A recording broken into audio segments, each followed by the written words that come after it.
everyone, can you fathom the fact that a country with one of the world's largest GDPs was one of the poorest countries in the world? A country with world class infrastructure had homeless people, millions of homeless people. But, friends, this is the reality of China. How a third world country suddenly progressed and left so many other countries behind.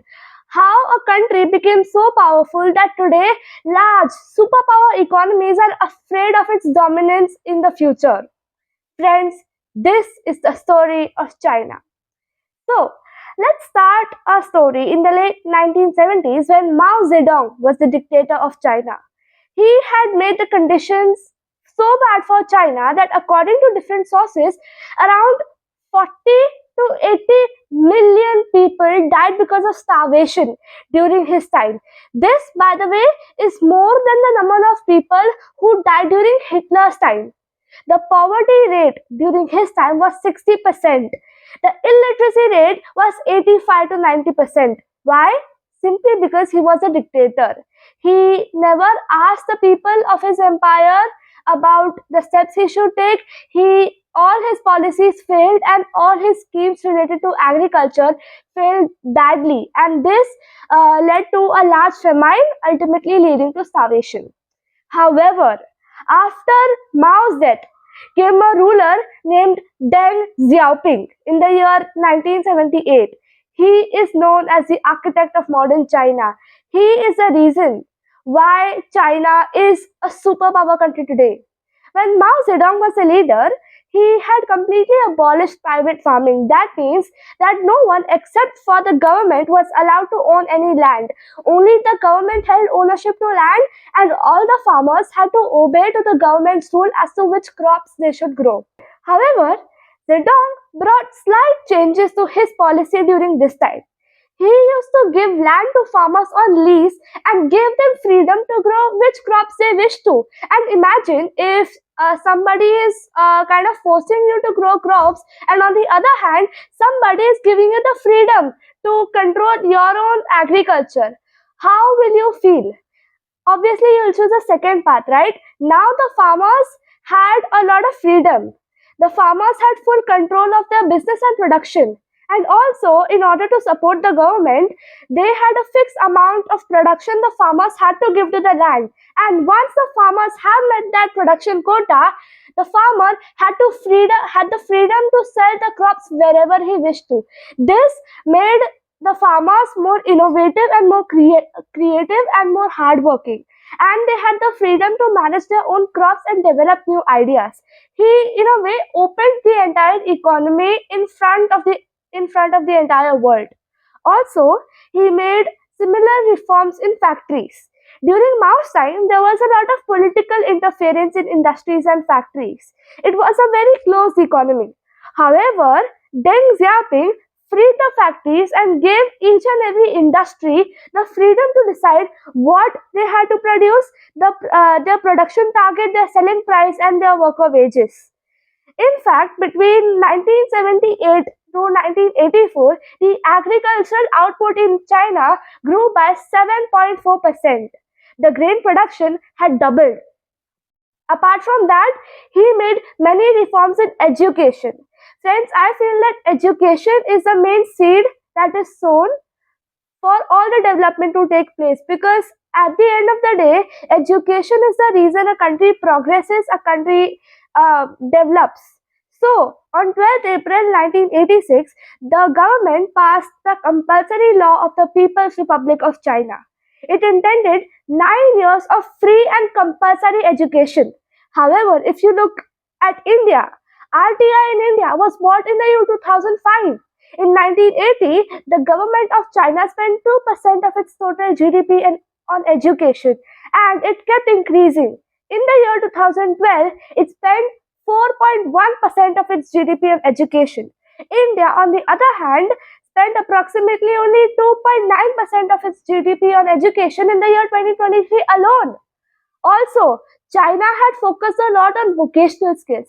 Friends, I have also explained it in my Indian education system video.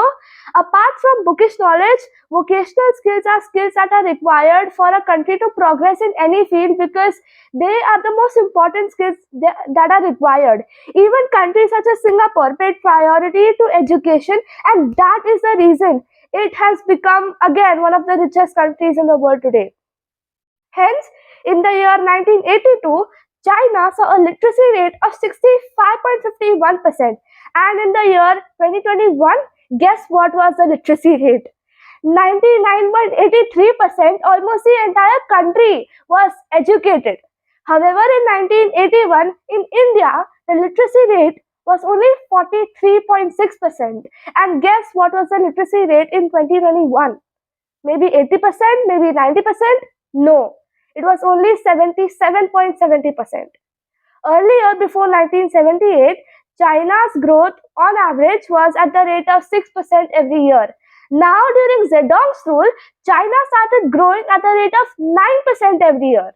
In several peak years, their economy grew by more than 13%. Per capita income has nearly quadrupled in the last 15 years, and a few analysts are even predicted that Chinese economy will be more than USA's economy in about 20 years. Who knows, China might be the next superpower as they commonly say. During the 1990s, China's GDP was almost two times India's GDP. But if you look today, at today's time, China's GDP is almost four times India's GDP, and China's per capita GDP is 4.7 times more than India's. So we definitely now know that India has been lagging behind a lot, and it's India's time to grow now.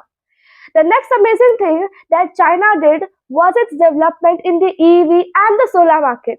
This happened during the time when almost the entire world didn't even know what electronic vehicles actually were.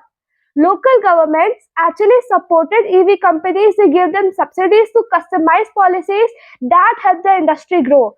For example, BYD, the Chinese company that is currently a huge competition for Tesla in electronic vehicle market, rose up by keeping a close relationship with the southern city of Schengen and making it the first city in the world to completely electrify its public bus fleet.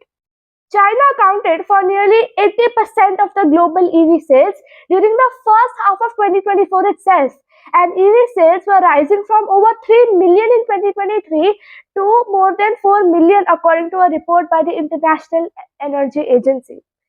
But how did the electronic vehicle boom actually happen in China in the first place? So the story is quite interesting as well as quite inspiring. China not only is capable of producing the maximum number of electric vehicles, but it can also get the raw materials on its own. How? So the story is quite interesting. This happened during recession when an economic uh, emergency had hit the globe. It was around the year 2007-2008. When the entire world was dealing with an economic crisis, China, out of a sudden, made a deal with the Democratic Republic of Congo. Now, all of us know that Congo itself is such a poor country. It is itself wrapped in its own national economy and war-like crisis. And obviously, naturally, no country would be interested to make a deal with Congo, let itself be in a time of an economic emergency. However, China during that time provided Congo a $5 billion loan for developing the infrastructure of Congo. This was because Congo had the world's largest cobalt mine. China paid smart. And cobalt, interestingly, is one of the most important metals to make EV batteries. During those times, nobody bothered to buy cobalt because nobody was really interested in making electronic vehicles. This was a time when China seized its opportunity.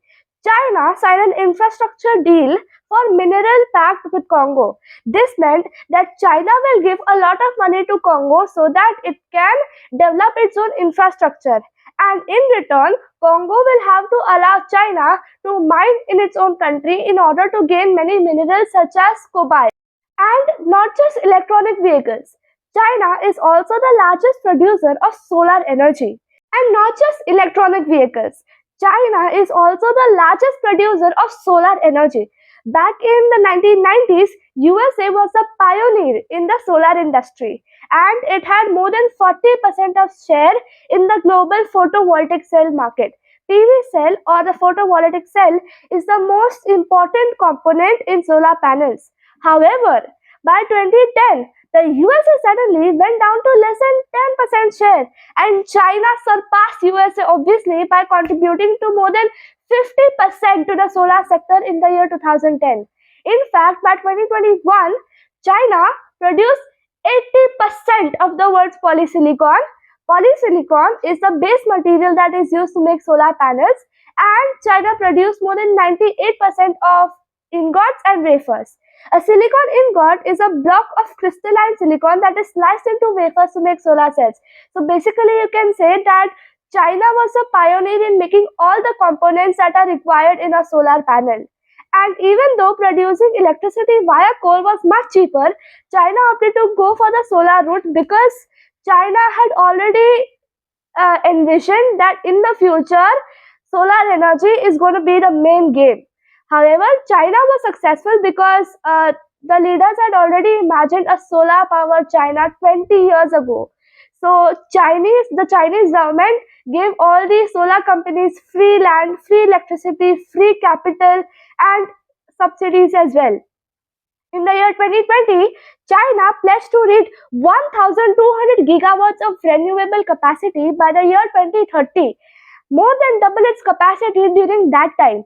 And at its present pace, it will meet its target alone by 2025. And it could boast as much as 1,000 gigawatts of solar powers by the year 2026 alone. And this is how, my friends, China has emerged as the world's largest manufacturer.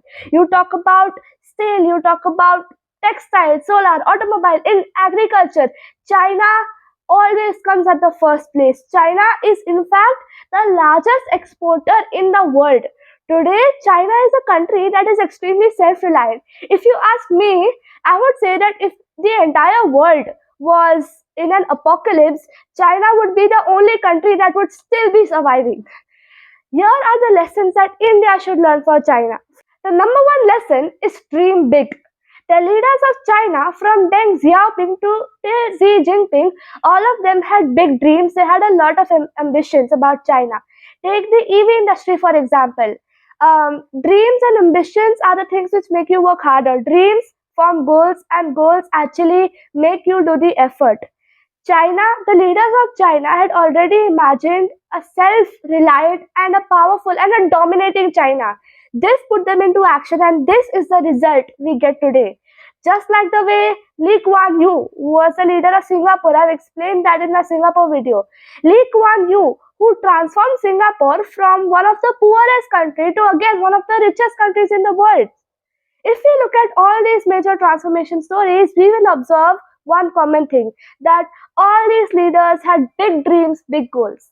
The second lesson is foresight. All the past leaders of China have always looked 30 years into the future. If we look at China today, China has already surpassed everyone. China is itself living in the future. It has the world's largest 5G network. And by the way, China introduced 5G in the year 2019 itself. However, India introduced 5G in the year 2022. The third lesson is self reliance. If you look at China, I told you, it does not need any country's help. In fact, as I told you, China is one of the world's largest manufacturing hubs. The fourth lesson is be unapologetic. China is a country that neither wholly supports anyone nor is completely against anyone. China has always been an opportunist, and wherever China has seen its chance, its opportunity, it has always managed to seize it. And that is the reason it maintains good trade relations with almost every country. Friends, China has mastered the art of geopolitics. Geopolitics basically shouts that smile, shake hands, and slowly buy the ground you are standing on. No matter what other countries talk about China, no matter what other countries have opinions about China, China doesn't care a damn. It just does whatever it has to. China does whatever is good for its country. So friends, I hope you like today's video. Just like the way China today is an extremely indispensable country, I think it's high time for India to get inspiration from our neighbor. I think that if India works harder, even India will be an extremely indispensable country. So I hope you like today's video. Thank you.